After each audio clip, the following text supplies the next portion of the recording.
Bulletin में सबसे पहले आपको खबर दें, वज़ीर आज़म मोहम्मद शहबाज शरीफ वफ्द के हमरा स्विट्ज़रलैंड में अमरीका और ईरान के दरमियान मुज़ाकरात के मकाम बर्गनस्टॉक पहुँच गए हैं।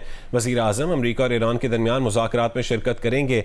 वज़ीर आज़म फील्ड मार्शल इस्लामाबाद मफाहमती यादाश्त पर अमल दरामद से मुतालिक आला सतह मुज़ाकरात में शिरकत करेंगे। बर्गनस्टॉक में इस्लामाबाद मफाहमती यादाश्त पर अमल दरामद से मुतालिक आज आला सतह मुज़ाकरात हो रहे हैं। बर्गनस्टॉक में मौजूद हैं जियो न्यूज़ के नुमाइंदे अयास अकबर यूसुफजई। अयास, ईरान अमेरिका मुज़ाकरात कब शुरू हो रहे हैं और साथ ही साथ ये भी बताएगा कि वज़ीर आज़म की साइड लाइन्स में भी मुलाकातें शेड्यूल हैं, तो क्या मुमकिन तौर पर कोई मुलाकात करने वाले हैं वो साइड लाइन्स में? जी बिल्कुल, इस वक्त मैं मौजूद हूँ बर्गनस्टॉक के उस रिजॉर्ट पे जहाँ पर ये तमाम मुज़ाकराती अमल आगे चलना है। मेहमानों के आने का सिलसिला जो है वो जारी भी है, कुछ मेहमान पहुँच भी गए हैं। वज़ीर आज़म शहबाज शरीफ अपने वफ़द के हमरा से कुछ देर पहले इसी रिजॉर्ट में पहुँचे हैं, जिनके साथ अता तारिक फातमी और फॉरेन ऑफिस का अमला मौजूद था, जिन्होंने उनको यहाँ पर रिसीव किया। आगे इस मामलात को ऐसे लेके चलेंगे कि जो मुज़ाकराती अमल है वो तकरीबन लोकल टाइम के मुताबिक 1 बजे ग्रुप फोटो होगा और उसके बाद ये मुज़ाकराती अमल शुरू होगा, जिसको आप कह सकते हैं कि पाकिस्तानी वक्त के मुताबिक 4 बजे जो है वो एक ग्रुप फोटो होगा और उसके बाद फिर ये मुज़ाकराती तकनीकी मुज़ाकराती अमल ये आगे बढ़ेगा।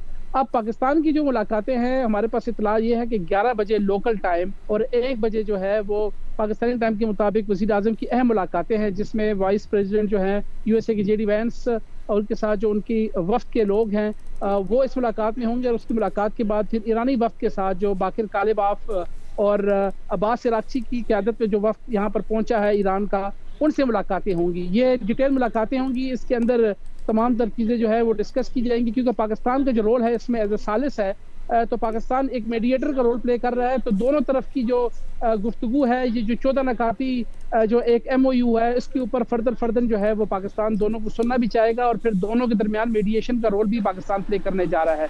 हमारे पास इतलात यही है कि लबनान में जो इसराइली हमले हैं उसके हवाले से जो है एक हंगामी एजेंडा जो है ये शामिल किया गया कि जंग बंदी के हवाले से या जो सीज फायर की वायलेशन की है इसराइल ने, उसको लेकर के जो है वो ईरानी वक्त इस मामले को इस गुफ्तगू से पहले रखेगा। ये 14 नकात तो अपनी जगह, लेकिन ये जो सीज फायर की खिलाफ वर्जी हुई है लबनान, क्योंकि इसके अंदर एक शिक ये भी है कि सीज फायर होगा, वो सीज फायर की खिलाफ वर्जी हुई है, ये कहना है ईरान का। और उसके बाद जो है बाकी मामलात को लेके बातचीत होगी। टेक्निकल ये मुज़ाकरात होंगे, इसके अंदर तमाम वो चीज़ें हैं जैसे कि एक तो सीज फायर एक अपनी तरफ है, उसके अलावा जो मुंतवित फंड्स हैं उसको कैसे रिलीज़ किया जाएगा, उसके साथ से 300 अरब जो डॉलर हैं वो जो देने हैं बहबूद के लिए, ईरान का जो इंफ्रास्ट्रक्चर है जो उसके नुकसानात हुए के अजाले के लिए, वो तमाम मामला शामिल है। और उसके बाद जो लीगल है वो है अक़वाम मुत्तहिदा की सिक्योरिटी काउंसिल से तमाम चीज़ों को जो है वो मंजूर भी करवाना है, क्योंकि सैंक्शंस का ताल्लुक अक़वाम मुत्तहिदा के साथ है, तो वो एक लीगल जो है वो मुज़ाकरात होंगे टेक्निकली। उसके बाद जो फाइनेंसिस के हवाले से है उसमें कतर का अहम रोल है, और उसके बाद जो एटॉमिक के या जो यूरेनियम के हवाले से है उसमें पाकिस्तान के एक अहम किरदार है। ये इजराइल ने हमें ये भी बताया कि कुछ वर्किंग ग्रुप्स बनाए जाएंगे, उसके अंदर पाकिस्तान किस वर्किंग ग्रुप का हिस्सा बनता है, जो मोस्ट प्रोबेबली यही लगता है कि जो यूरेनियम अफजूर्दी या जो एटॉमिक के हवाले से जो एटम बम के हवाले से जो बात हो रही है और बाकी इस किस्म की कि ये ईरान जो है इस किस्म की जो है वो जो मामलात आगे हैं उसको आगे नहीं चलाएगा, उसमें पाकिस्तान का किरदार बताया जा रहा है कि बड़ा अहम होगा। फाइनेंसिस के हवाले से जो वर्किंग ग्रुप बनेगा उसमें कतर का एक अहम रोल है, और साथ साथ जो लीगल है वो बेसिकली अक़वाम मुत्तहिदा से लेके जो उनके ऊपर पाबंदियाँ लगी हैं, कारोबारी पाबंदियाँ हैं, दूसरे जो मामलात है वो तमाम चीज़ें इसके अंदर डिस्कस होने जा रही हैं। पाकिस्तान इसमें अपना एक अहम रोल ये प्ले करता है कि यहाँ पर ये साइनिंग सेरेमनी होनी थी इसी रिजॉर्ट के अंदर, जो कि अचानक मुलतवी होगी। उससे एक दिन कबल इलेक्ट्रॉनिकली जो है दोनों प्रेसिडेंट से उसके ऊपर साइन किए। उसके बाद फिर ये हुआ कि यहाँ पर जो तकनीकी मुज़ाकरात शुरू होने थे वो फिर शुरू नहीं हुए, वो तातुल का शिकार रहे। उसके अंदर ये भी बताया जा रहा है कि वही सीज फायर की खिलाफ वर्जी रह करके ईरान ने जो है इसमें आने से जो है उन्होंने गुरेजा किया। उसके बाद फिर पाकिस्तान एक मरतबा फिर मीडिएशन का रोल प्ले करते हुए वज़ीर दाखिला मोहसिन नकवी जो है वो एक हंगामी दौरे पर तेहरान पहुंचे और वहाँ पर अहम मुलाकातें हुई। उसी मुलाकातों के दरमियान में ही ये जो आज की तारीख है, जो आज मुज़ाकराती अमल शुरू होने जा रहा है, इसको करके जो है वो तमाम चीज़ें सामने आई। अब तमाम लोग यहाँ पर मौजूद हैं, जेडी वैंस भी पहुँच चुके हैं, स्टीव विटकॉफ और जैरेड कुशनर पहले से यहाँ पर मौजूद हैं। ईरानी वफ़द जो है बाकिर कालिबाफ और साथ साथ अब्बास इराक़ची के साथ जो उनका अपना वफ़द है, जिसमें उनके मरकज़ी बैंक के अहदेदार हैं, उनके जो आयल और तेल के जो लोग हैं, वो तमाम लोग यहाँ पर अब आ चुके हैं। और अब बाज़ाब्ता तौर पर ये कुछ देर बाद जो है वो मुज़ाकराती अमल शुरू हो जाएगा। Chief field marshal general Asim Munir भी यहाँ पर पहुँच चुके हैं। वो भी जो मुलाकात होगी वज़ीर आज़म के साथ तकरीबन लोकल टाइम 11 बजे और 1 बजे तकरीबन पाकिस्तानी टाइम के मुताबिक, उसमें जो है वो बताया जा रहा है कि वज़ीर आज़म शहबाज शरीफ के साथ chief marshal field marshal Asim Munir जो है वो भी इस मुज़ाकराती अमल में शामिल होंगे उनके साथ। और उसके बाद जब दूसरी मुलाकात होगी ईरानी वफ़द के साथ, वो भी जो है उसमें भी ये दोनों जो पाकिस्तानी जो यहाँ पर रिप्रेजेंटेशन कर रहे हैं वज़ीर आज़म, वो भी इस मुलाकात में शामिल होंगे। ठीक है अयाज, अब तो हमारा भी सिक्योरिटी की क्या सूरत हाल है? बता रहे थे काफ़ी सख्त सिक्योरिटी है, इंटरनेशनल मीडिया की तवज्जो भी आज बर्गन स्टॉक पर होगी। देखिए जी, जब ये जो रिजॉर्ट है ये एक पहाड़ी के ऊपर है, इसके साइडों पे झील है, कोई और एक ही इस रिजॉर्ट की तरफ रोड आती है, उस रोड के ऊपर पिकेट लगी हुई है स्विस आर्मी की और स्विस पुलिस की। हमें जो है स्पेशल कार्ड जो है वो जारी किए गए मीडिया के, और जो भी यहाँ पर डेलीगेट्स हैं उनको स्पेशल कार्ड दिए गए हैं।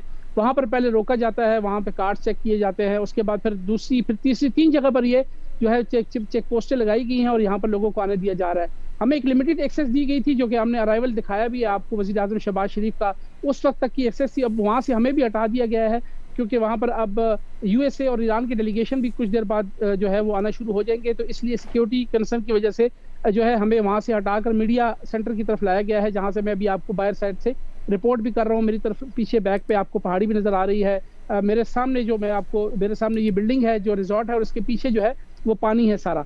तो ये तमाम तक इस पूरे एरिया को जो है वो प्रोटेक्ट किया गया है। कोई एक शख्स भी जो है वो यहाँ पर नहीं आ सकता, क्योंकि एक ही रोड है। और इसके साथ साथ हेली जो है वो हमने थोड़ी देर पहले आपको दिखाया, वो हेली जो है वो थ्रू आउट जब मूवमेंट होती है मेहमानों की आने की, तो वो यहाँ पर जो है वो फ्लाई करता है। और साथ साथ नो फ्लाई जोन भी इसको डिक्लेयर किया गया है, जब तक ये मुज़ाकराती अमल जारी रहेगा। किसी किस्म का कोई जहाज इस एरिया के अंदर जो है वो फ्लाई नहीं कर सकता। इसके साथ साथ जो जितने भी यहाँ पे लोग आ रहे हैं उनकी सख्त चेकिंग भी की जा रही है, उनसे पूछा भी जा रहा है। और जो इस रिजॉर्ट के पीछे कुछ छोटे से रिजॉर्ट से 2-3 और यहाँ के इलाका मकीन है, उनको भी मुतनबे कर दिया गया था कि वो भी एक्स्ट्रा मूवमेंट ना करें, क्योंकि ये एक अहम इस वक्त एक अमल होने जा रहा है, मुज़ाकराती अमल है, एक मीटिंग होने जा रही है। इस हवाले से यहाँ के लोगों को भी वो भी अंडरस्टैंड करते हैं। दूसरा, यहाँ पर अशर आज संडे का दिन है, बहुत काम है, बहुत ज़्यादा लोग जो है वो अपने घरों तक महदूद है, आज उनकी छुट्टी का दिन है। तो एक ये भी शायद इस दिन का इंतखाब इसलिए भी किया गया था ताकि लोगों को यहाँ पर मूवमेंट में जो है वो ज़्यादा मसाइल ना हो। वज़ीर आज़म पाकिस्तान जो है वो बाय रोड ज़्यूरिख से यहाँ आए हैं। तकरीबन कोई 60 से 65 किलोमीटर जो है ये सफ़र बनता है, 1 से सवा घंटे के दरमियान। वज़ीर आज़म वहाँ से बाय रोड यहाँ तक पहुँचे, जो कि हमने आपको दिखाया भी। उनके साथ अता तारड़ भी थे, तारिक फातमी भी थे, और उनका वज़ीर आज़म जो है वो ऑफिस का अपना अमला था। यहाँ से पहले पाकिस्तानी मिशन में आमना बलोच जो सेक्रेटरी खारजा हैं वो यहाँ पर मौजूद थी अपने स्टाफ के हमरा। उन्होंने वज़ीर आज़म को रिसीव किया और वो अंदर ले गए। अब इंतज़ार है तमाम मेहमान जब आ जाएंगे तो 11 बजे जो है वो लोकल टाइम के मुताबिक पाकिस्तान की मुलाकात होगी जेडी वैंस से, और जो है वो बाकी उनका वफ्त होगा। और उसके बाद फिर ईरानी वफ्त के साथ वज़ीर आज़म की तफसीली मुलाकात है। और उसके बाद 1 बजे जो है लोकल टाइम के मुताबिक और पाकिस्तान के वक्त के मुताबिक 4 बजे एक ग्रुप फोटो होगा, और उस ग्रुप फोटो के बाद ही जो है वो ये सेशन शुरू हो जाएगा। और फिर अब हमें ये देखना है कि ये सेशन क्या ये मैराथन होगा, ये सिर्फ आज तक की महदूद है, या आज जो है जितने भी इनके लीडर्स हैं वो यहाँ पर आज इस चीज़ को मुज़ाकराती अमल को शुरू कराने के बाद चले जाते हैं, और जो इसके बाद वर्किंग ग्रुप्स बनते हैं कि उनकी मीटिंग्स कहाँ होंगी, इस पर भी बात हो रही है। और ये भी कहा जा रहा है कि जो 3 हिस्सों में हमने इसको डिवाइड किया था, एक फाइनेंशियल इशू है, एक लीगल इशू है, और दूसरा ये जो यूरेनियम के हवाले से इशू है। तो उसमें ये कहा जा रहा है कि हो सकता है कि जो लीगल जो सैंक्शंस हैं और अक़वाम मुत्तहिदा की तरफ से वो हो सकता है कि वो इसके बाद जिनेवा में मुंतकिल हो जाए। जो फाइनेंसिस के हवाले से है, जो उनके फंड मुंजमद किए गए हैं, जो $300 अरब देना है उनकी जो ईरान की जो है वो बहबूद के लिए, वो हो सकता है कतर में वो अमल हो। और जो एटॉमिक के हवाले से है, ये यूरेनियम के हवाले से हो सकता है वो इस्लामाबाद में मुज़ाकराती अमल वर्किंग ग्रुप के साथ हो। तो ये 3 हिस्सों में इसको डिवाइड किया गया है। ये भी हो सकता है कि ये तीनों जो है वो एक जगह पे ही हो, लेकिन ये हमारी यहाँ पर जो लोकल यहाँ पर हमारे सोर्सेज हैं उनसे हमारी बात हुई थी, तो उन्होंने हमें इस तरीके से बताया कि ये हो सकता है कि इस आगे जो इसका जो वर्किंग स्टाइल होगा, वर्किंग ग्रुप बनने के बाद ये चीज़ें इस तरह लेके आगे चली जा सकती है।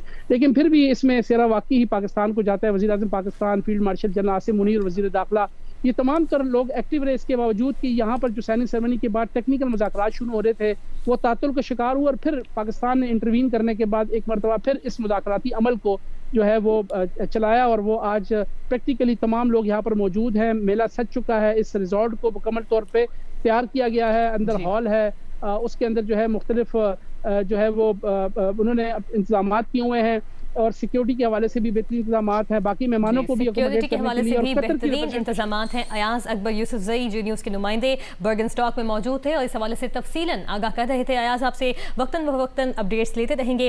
आपको आगाह कर रहे हैं अमेरिका और ईरान के दरमियान मुज़ाकरात बर्गन स्टॉक स्विट्ज़रलैंड में शुरू हो रहे हैं। मफाहमत की यादाश्त पर दस्तखत के बाद मुज़ाकरात का पहला दौर आज हो रहा है। ईरान की तरफ से मोहम्मद बाकिर कालिबाफ की सरबराही में वफ्द मुज़ाकरात में शरीक होगा, जबकि अमेरिका की जानिब से नायब सदर JD वैंस, स्टीव विटकॉफ और जेरेड कुश्नर मुज़ाकरात में शामिल हैं। वज़ीर आज़म शहबाज शरीफ और फील्ड मार्शल सईद आसिम मुनीर भी मुज़ाकरात में शरीक हैं। तर्जुमान वज़ारत ख़ारिजा का कहना है कि वज़ीर आज़म बर्गन स्टॉक मुज़ाकरात के मौके पर शरीक वफूद के साथ दो तरफ़ा मुलाकातें भी करेंगे। इस उम्मीद का इज़हार किया गया है कि मुलाकातें ईरान अमेरिका मफाहमती यादाश्त पर अमल दरामद मौसर बनाने में मददगार साबित होंगी। तर्जुमान का कहना है कि ईरान अमेरिका के दरमियान मफाहमत पर अमल दरामद में पाकिस्तान अपना ताउन जारी रखेगा। पाकिस्तान खित्ते में अमन व इस्तेहकाम के लिए मुस्बत किरदार अदा करता रहेगा।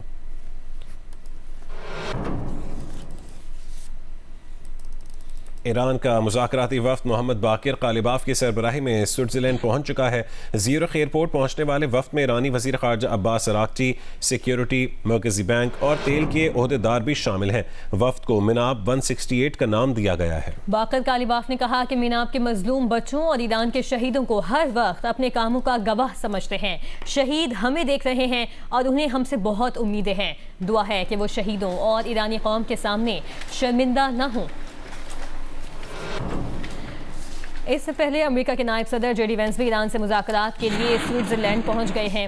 स्विट्ज़रलैंड में 1 या 2 दिन क़याम का इम्कान है। रवानगी से कबल JD वैंस का कहना था कि दौरे का मकसद जौहरी मसले पर पेशरफ्त और लबनान जंगबंदी मामले पर आगे बढ़ना है। ट्रंप के खुसूसी मंदूब स्टीव विटकॉफ और दामाद जेरेड कुश्नर पहले ही स्विट्ज़रलैंड में मौजूद हैं। न्यूज़ रिपोर्ट्स के मुताबिक कतरी नुमाइंदे भी मुज़ाकरात का हिस्सा होंगे।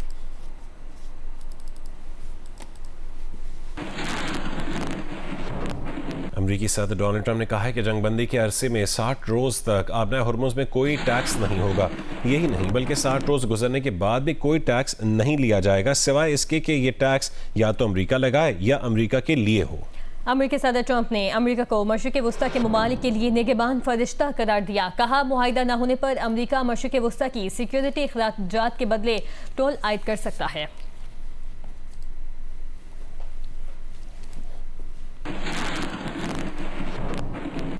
जंगबंदी के बावजूद इसराइल ने हफ्ते को लबनान के मुख्तलिफ इलाकों पर हमले करके 32 अफराद को शहीद कर दिया और मुतादिद को जख्मी कर दिया। हमले नई जंगबंदी का वक्त शुरू होने के बाद किए गए। इसराइल ने दर्जन भर से जायद फ़ज़ाई हमले किए। नबातिया में हिज़्बुल्लाह से झड़प में एक और इसराइली फ़ौजी की हलाकत और 13 के जख्मी होने की तस्दीक की गई।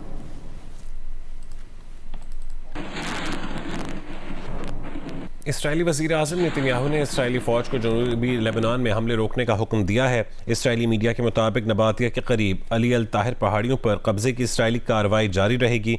नेतन्याहू ने यह फैसला अमरीका के साथ मुशावरत के बाद किया।